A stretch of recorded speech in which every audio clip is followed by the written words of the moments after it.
Hey guys, how are you? Welcome back to our channel as usual. I know for those who have been to my channel for quite some time, you know who is Carla. Carla is one of the Green Card Lottery winner and is with me back again on my YouTube channel. Right. And we have some more things to talk about. So introduce yourself again, Carla, for those who do not know you. Okay, my name is Carla and I have also started the YouTube channel to help people as you are doing. Yes, and we'll put the link on the description so that you can be able to check his channel and check more of his videos. His videos are just the journey on Green Card Lottery, how he applied, how he won, step by step. For me, I didn't come with Green Card Lottery because people are asking me, so when did you get to the Green Card Lottery? No, I didn't win a Green Card Lottery, but I know things. But Carla is expert because he went through the process. So he decided to open his own channel and he will be talking about that one. Yes, so actually for today, because we are here in the United States of America and we have the different backgrounds back home, the experience we had from different countries. For instance, me, I'm originally from Tanzania and I've been living for many years in South Korea, and then now I've moved to the United States of America. And you've been here for 2 months. Yes, for almost 2 months. So my brother here has 12. many years and 12 years actually. So he has a lot of experience to share. How did he came here? What was the cultural shock or culture different, you know, in different ways. And so we are exchanging the experience to share to people. And so like what things like at the beginning they were so important you must have when we came back, when we arrived here, and what kind of mistakes we try to avoid here and there. So I think the better way would be to start with you, because for you are just like 2 months here. For me, I'm a little bit different because some of my background might be, because 12 years ago, the life, and I came directly from Tanzania. So back in the time, if you go 12 years ago, there are no such opportunities like now. Someone can come from Accra, Ghana, or from Nairobi, has even eaten pizza before. But when we came here, there is nothing about macaroni cheese. There is nothing back in your country. But now someone can have the same Western life experience back in your country. So I can start with you, but the good for you, you lived in Africa for over 20-something years, then you lived 6 years in South Korea, so you have a good comparison, and then when you arrive here, so what things at the beginning you see they were very important you started doing first, and things you have tried to avoid as a brand new person here, not to be in trouble? Yes, actually, my experience living in South Korea was a good lesson to me, because before you travel, you have to make a short research on where you're going. For example, budget, you have to see where you will stay. And especially on my side, because I have a family, we had to save some money before we moved to United States of America. So the first thing we did, it was, for instance, the experience of paying things online. You know, America is an organized country. Things are systematic. So you can do a lot of things online. Yes. So the first thing we did before we moved here, there is something called Airbnb. We had to rent a house for like 2 weeks, for like 12 days. So we went to the internet, we found a place here in Kansas City, Missouri, and we found the area. There is one place called the Lee Summit, and we stayed there for like 12 days. So we paid online, and it was a good experience before we moved to our host, who is EBN himself. So actually, I want to explain one and foremost things you have to do when you move when you move to the United States of America. There are things which you have to do. First, there is something called Social Security number. So when we came here, the first thing we have to do, if you have to get your rights, if you want to go to, for instance, to get medical checkup, driving license, and other rights. If you want to fasten, if you want to fasten your way of living in America, the first and foremost thing they will ask you is your social security number.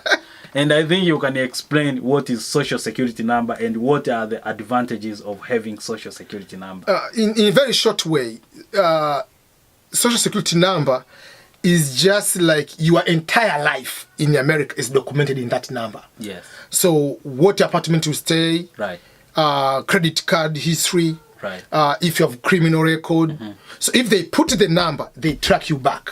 Yes. So it's just like if you have a phone, you don't pay, they put your information. So you can come with the African mentality. Oh, they don't come to my house. I don't pay. I run away. I can just move to another house. I can go back to Africa. They put it in the system. So one day you are going to ask for a loan and say, oh, remember 7 years ago you didn't pay this one, so we don't trust you. We don't give this kind of loan. Yes. So it's something you cannot mess up. Is the number of your record. I'm not. It's just like assume. It's just like God has a list, like what kind of sin you are doing, what good things you are doing. So it's a record. So this one is a record. If you do good things like this one, oh, this guy is trustworthy, you're going to get a loan, car loan, you are going to get a phone, you are going to get this one, it is easier. But if you mess up, everything is bad. Yes. So your life will depend on that number. And you cannot get any job without the social security number. So, my friends, here in America, the database is the number one thing. You cannot hide. They are tracking everything. So this can be in a negative way or in a positive way. So it will depend on how you want to live. You are the one who wants. You are the one who's putting there. Yeah. So for instance, like traffic ticket, if you park the wrong way, a police is just writing and is putting on the note on your door and is on the door of the car. It's just leaving. If you are not there, it's your responsibility to go to pay. If you don't pay, everything is going back to a social security number. So if you say, oh, this, I'm just ripping it off, rip it off. It's okay. 2 years to come, you appear on something. Oh, you didn't pay your parking ticket for this kind of those kind of things. Yes, so that is number one. But for me, I just take this as an advantage because there is no way you will get employed if you don't have a social security number. There is no way you will get treatment in the hospital if you don't have it. So there is no way you will open the bank account if you do not have a social security number. So that are the first thing to consider. Another thing we considered is because here they use more of card, they use cards more than cash. Yeah. Okay, compared to back home in Tanzania, you have to use cash. You don't have to use cards. So here, everything I can stay with my wallet without even $1 cash, even for a month, and life continues. Yes. Compared to other places, you have to have a lot of cash. Yes. So the other thing we did, which was to open the bank account, which actually it helps a lot because a lot of things. For example, we have find a lot of supermarkets here. You just go and scan by yourself. There is no one who is taking care of your stuffs. So, I mean, that was another thing. And the other thing is about transportation means. So it depends on the state or city you are living in. Yeah. For our experience in Kansas, Missouri, I think the public transport is not that many compared to back home in Tanzania and South Korea. So you can use another method. It's called Uber or Lyft. Then you can be moving from one place to another. So I don't know what was your experience. There were there something so like for me, Uber is brand new thing. So for me, I started in a very small state, West Virginia, and I was in a very small city. Yeah. So again, public transportation was not that good, and there are very few places you can be able to go. But it's because I came as kind of like a student instructor, I was teaching. So I was able to use places I go, but in most cases you have to use the actual tax, the cab, so which is expensive compared to Uber. So in that way, but overall public transportation was not good. Public transportation is good into very big cities, like when you go to Chicago, you go to New York City, those kind of like big cities. But these like states which are spread, like Kansas City, Missouri, they are just like big states. Like even California is not having a good one. So for that case, each person is using their own car. Otherwise, you can get into the public transportation, but the distance of 5 kilometers, you can use 2-3 hours because the bus has to go to people to get into their places to bring.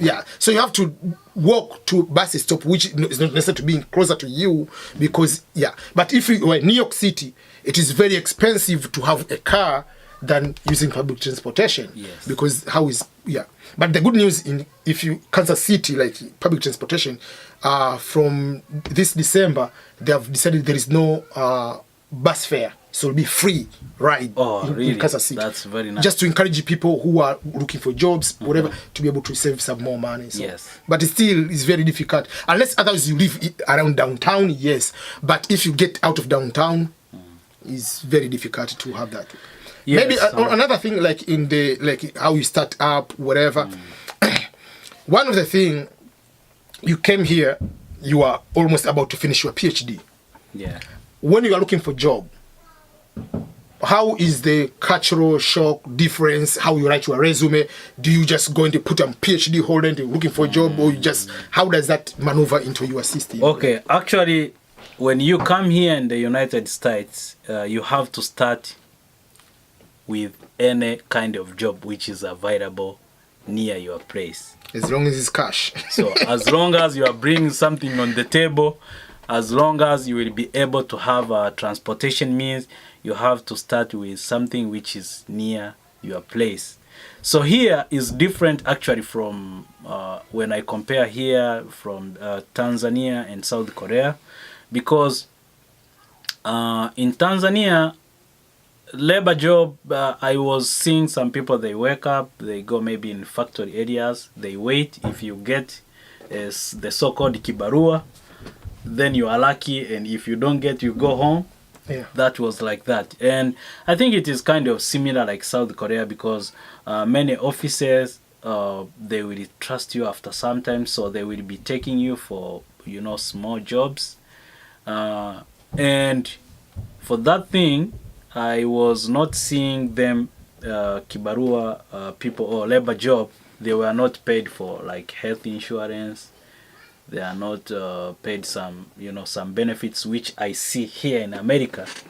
It takes some process for you to fill some information. If you don't have a CV, they give you a piece of paper to fill your information, and you can also go online. You can fill your information online. But I think they have a lot of benefits here. Even if you are doing a labor job, they will still give you the insurance. They will still pay for some extra jobs. So they consider you as an employee. Yes. And as you said, when you are coming here, the first thing is you have to take any kind of job which is illegal, not like illegal. For sure. Yeah. So the point is, when we come with bachelor degree, master's, PhD. So we have the ego. Like, okay, man, I'm going there. I'm going to be in Tanzania. I was a bank manager. Okay, so come here. The maximum you can go is to be a bank teller. Yeah. Or you have to go in the warehouse. You go to something to do that way. So those kind of jobs. Restaurant. Yeah, those kind of job. You cannot be a dishwasher and put on your resume, I'm PhD or I have master's degree in criminal justice, but I want to become a dishwasher. Obviously, they're not going to give you the job. The minimum requirement, they want people with high school education. Or some college classes. So if they are looking for high school, you have to be reasonable. If I put master's degree and you are applying for McDonald's, is this person going here to make it McDonald's? Supervisor is high school. Obviously, there will be a quarrels in terms of perspective, management, and the respect, actually. Yeah, and the respect. So the easiest way, you go there. So we create like 3 different resumes. Like there is one resume, even if you have master's or PhD, you put a resume of high school. Yes. You put a resume with some colleges and some bachelor degrees. Yes. And then if you have masters, you have like the other one which will be applying professional jobs. Yeah. So you have to know like, okay, this job is the job of, they are not going to be threatened. They are looking for someone with a bachelor. If you put masters, there is no big deal. But if they put high school and you put you a bachelor, masters, you're not going to get. You cannot go to work general labor in warehouse as warehouse associate with your master's degree and you put you in the paper. So those are the things like even for myself, when I was here, I had to get out of my mind, okay, now I'm not in my degree, it doesn't make sense. Because even here, Americans themselves, the college students doing bachelor, masters, they work in the restaurant. Yes. So actually, maybe another thing, like when you meet American people, they will not feel shame to ask you, what do you do in your life? Because they want someone who brings something on the table.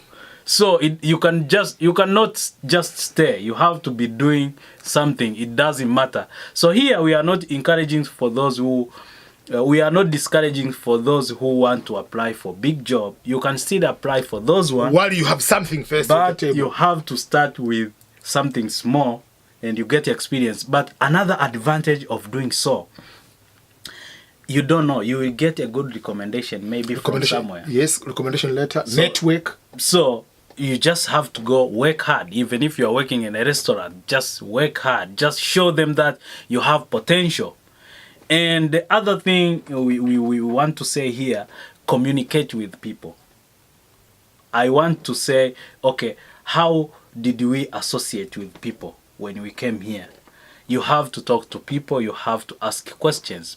People here are open-minded, a lot of them. Actually, you are not advised to trust everyone, but what I can say, many Americans we have met for this period of time, a lot of them, you can discuss with them, you can ask.